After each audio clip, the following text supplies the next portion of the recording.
마가복음 2장 6절에서 12절까지 함께 읽습니다. 시작. 어떤 서기관들이 거기 앉아서 마음에 생각하기를 이 사람이 어찌 이렇게 말하는가? 신성 모독이로다. 오직 하나님 한 분 외에는 누가 능히 죄를 사하겠느냐? 그들이 속으로 이렇게 생각하는 줄을 예수께서 곧 중심에 아시고 이르시되 어찌하여 이것을 마음에 생각하느냐.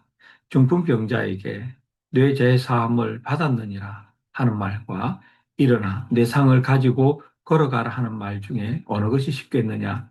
그러나 인자가 땅에서 죄를 사하는 권세가 있는 줄을 너희로 알게 하려 하노라 하시고 중풍병자에게 말씀하시되 내가 네게 이르노니 일어나 배 상을 가지고 집으로 가라 하시니 그가 일어나 곧 상을 가지고 모든 사람 앞에서 나가거늘 그들이 다 놀라 하나님께 영광을 돌리며 이르되 우리가 이런 일을 도무지 보지 못하였다 하더라. 아멘. 죄를 용서해 주는 것은 하나님께 영광을 돌리는 일이다. 이렇게 우리가 볼 수 있습니다. 왜냐하면 죄 용서는 오직 하나님만 하시기 때문이죠. 그래서 죄 용서를 받았음이 분명할 때 나타나는 사람의 반응은 하나님께 영광을 돌리는 것이죠. 감사를 표현하는 것이고 하나님께서 죄를 용서해 주시는 권세가 있음을 인정하는 것 아니겠습니까? 그런데 예수님께서 어제 우리가 살펴보았지만 그 중풍병자와 그 중풍병자를 병상에 데리고 온 그의 친구들을 보시고 그들의 믿음을 보시고 그 중풍병자에게 내 믿음이 너를 구원하였다. 이렇게 이야기했잖아요. 그러니까 내 죄사함을 받았느니라 이렇게 말씀하셨으니까 사람들이 의아해하는 거죠. 죄는 하나님만 사할 수 있는데 어찌 하나님이 아닌 사람이 사람에게 죄가 용서받았다고 말할 수 있느냐 이렇게 말하는 것이죠. 지극히 타당한 논리의 구성입니다. 근데 이 논리에서 하나 빠져 있는 것은 예수님께서 죄를 용서하시는 권세가 있다는 것이죠. 만약에 예수님께서 죄를 용서하는 권세가 없다면 예수님께서 말씀하신 것은 아무런 의미가 없는 것이고 이 사람들이 예수님을 향하여 신성모독이로다 라고 표현한 것 맞는 말이죠. 그런데 예수님께서 이렇게 말씀하셨습니다. 9절, 10절 함께 읽습니다. 시작. 중풍병자에게 내 죄 사함을 받았느니라 하는 말과 일어나 내 상을 가지고 걸어가라 하는 말 중에서 어느 것이 쉽겠느냐? 그러나 인자가 땅에서 죄를 사하는 권세가 있는 줄을 너희로 알게 하려 하노라 하시고 중풍병자에게 말씀하시되 즉 예수님께서 중풍병자에게 내 죄 사함을 받았다. 너희 죄가 용서를 받았다. 라고 말씀하실 수 있는 것은 이것 때문이죠. 인자가 10절에 나오잖아요. 인자가 예수님이죠. 이렇게 바꿔 읽을 수 있습니다. 예수님께서 땅에서 죄를 사하는 권세가 있는 줄을 너희로 알게 하려 하노라. 이 말씀이죠. 예수님께 하나님만 가지고 있는 죄를 용서하는 권세가 있다는 것을 예수님께서 주장하시는 것이죠.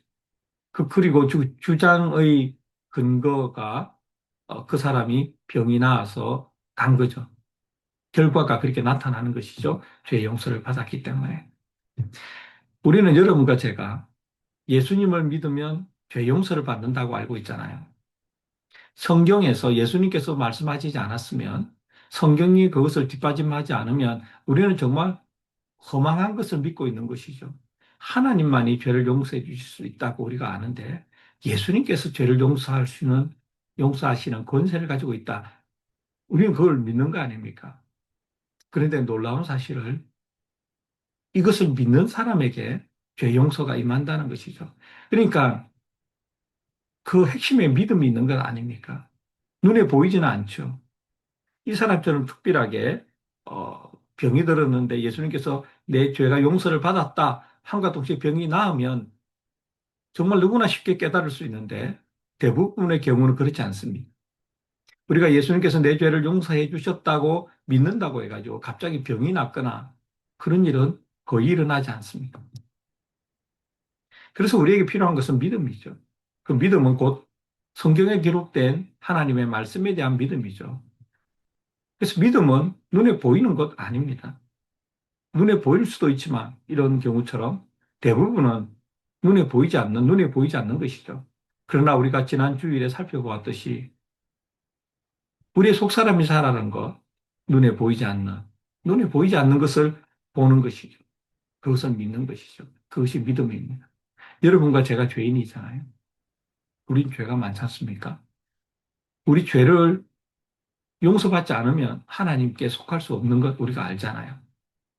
그런데 그 길이 예수님의 내 죄를 용서하실 수 있는 권세를 가졌다는 것을 믿는 것 아닙니까? 이 믿음이 우리를 구원하는 것 아닙니까? 내 죄가 용서받았느니라. 그 말씀은 예수님께서 그들의 믿음을 보시고 하신 말씀이잖아요. 마찬가지입니다.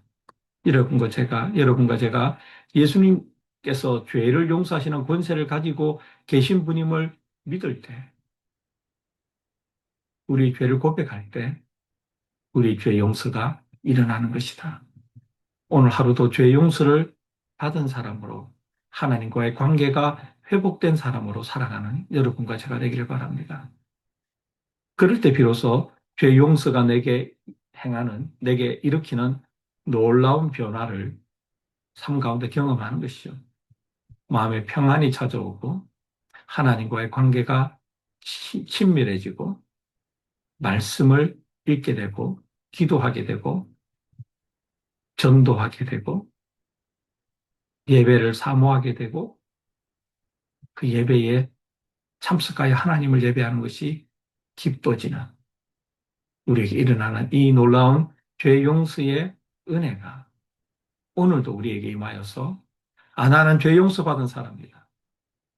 나는 하나님과의 관계가 회복된 사람이다. 이 생각으로 기쁘게 그리고 행복하게 살아가는 여러분과 제가 되었으면 좋겠습니다. 아멘. 기도하겠습니다. 하나님 아버지, 예수님께서 직접 말씀하셨습니다. 땅에서 죄를 사하는 권세가 예수님에게 있음을 직접 말씀하셨습니다. 예수님을 믿습니다. 예수님의 이 말씀을 믿습니다. 우리의 죄가 용서받았음을 믿습니다.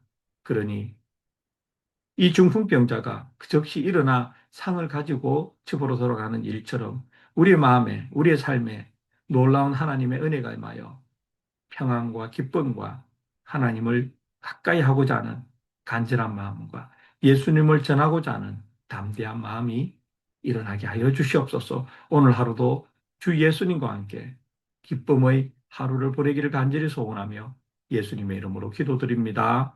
아멘.